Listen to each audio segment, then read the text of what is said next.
What's wrong with trying to root out an employee staying out of spite? Well, there are both legal problems, and I think we're hearing that from some of the unions. There are contracts that have been negotiated. But more importantly, this is just the latest in a string of attacks on public servants that have happened for the last month. I spent 10 years in the federal government. Most of the people I worked with at the CIA or the State Department were hardworking, patriotic, dedicated Americans.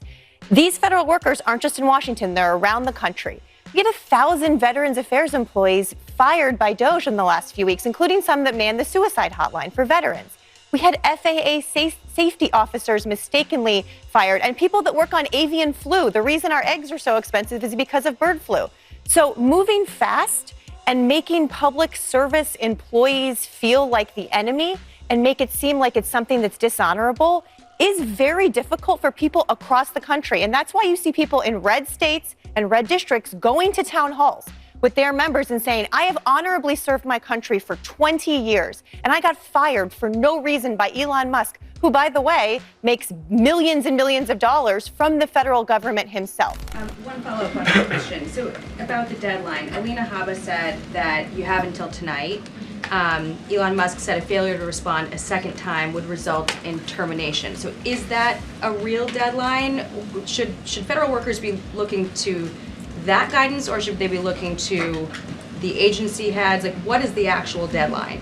So again, the agency heads will determine the best practices for their employees at their specific agencies. Again, this was an idea that Elon come up with. DOJ worked with OPM to actually implement the idea, and the secretaries are responsible for their specific workforce. And this is true of the hirings and the firings that have taken place. And we advise federal workers, unless your agency has dictated you not to respond to this email. In fact, I can announce that we've had more than 1 million workers who have chosen to participate in this very simple task of, again, sending 5 bullet points to your direct supervisor or manager, CCing OPM. I actually participated in myself. It took me about a minute and a half to think of 5 things I did last week. I do 5 things in about 10 minutes, and all federal workers should be working at the same pace that President Trump is working and moving. We have a country to save, and we want this federal government to be responsive to the needs of the American people who re-elected this president to have historic, massive reform. And that's what the intention of this idea is. Can you clarify one thing, though? Because Elon Musk also said that a reason that they wanted this 5 things email was just to see if people are actually alive, citing that there are some federal workers who might not even be alive.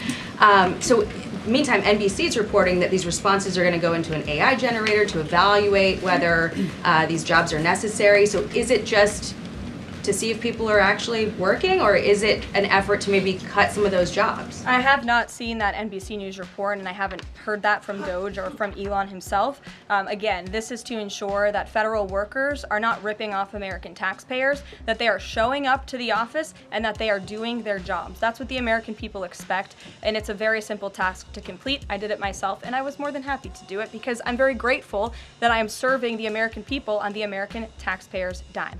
DOJ should hire a spokesperson just so that Elon Musk doesn't put out tweets that then confuse federal workers. Are my press briefings not good enough for you, Jackie? Elon Musk and his goons are gutting the federal workforce under the guise of efficiency, but it's becoming increasingly obvious what's really going on, and people are pissed. Elon Musk has contracts with the federal government. But he is also, I think, doing an effective job. Conflict of interest! There are a lot of people who don't want to see waste, abuse, and fraud weeded out. Some of them here today. I don't want him in charge of it. But he is appointed by the president, the chief executive, who can appoint whoever he can appoint you. I thought it was your job. It is your job. Elon Musk and the president have agreed that if there is any potential conflict of interest, it is your job. that some people don't believe that would happen. It is your job. In the next election, to elect someone that you believe. We didn't elect Elon. Remember your oath. You don't represent us. You represent Elon Musk. You're a violation of your What they're really after is to gut the services that all Americans depend on. You think about like how many of us depend on home health aides. You think about the subsidies to schools that come through the Department of Education. You think about Medicaid that's now on the chopping block, or veterans health care. All the essential stuff that affects our ability to live our lives, that's what they're after. Because from Elon Musk's point of view, the more miserable we are, the less likely we are to fight back. They're trying to immiserate the working class, and they're doing it through the federal workforce. It's not about efficiency. It's not about the federal workforce. It's about gutting the services that create a safety net in this country, because the more miserable we are, the easier it is for them to exploit us. You know, this is grand theft government. They are pursuing the biggest theft in world history, probably, given the scale that we're talking about.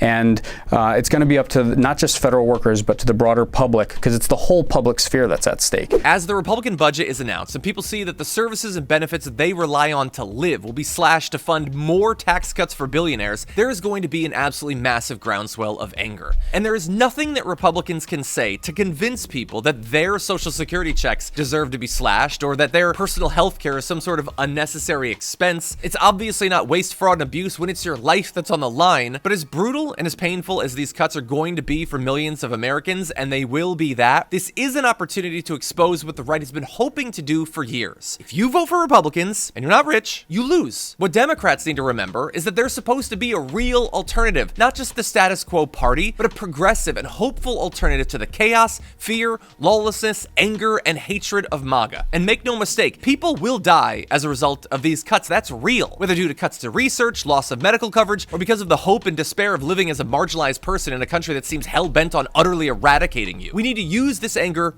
productively to push for change and to force the Democratic Party to listen to the people on the ground who are already struggling to survive in Donald Trump's America.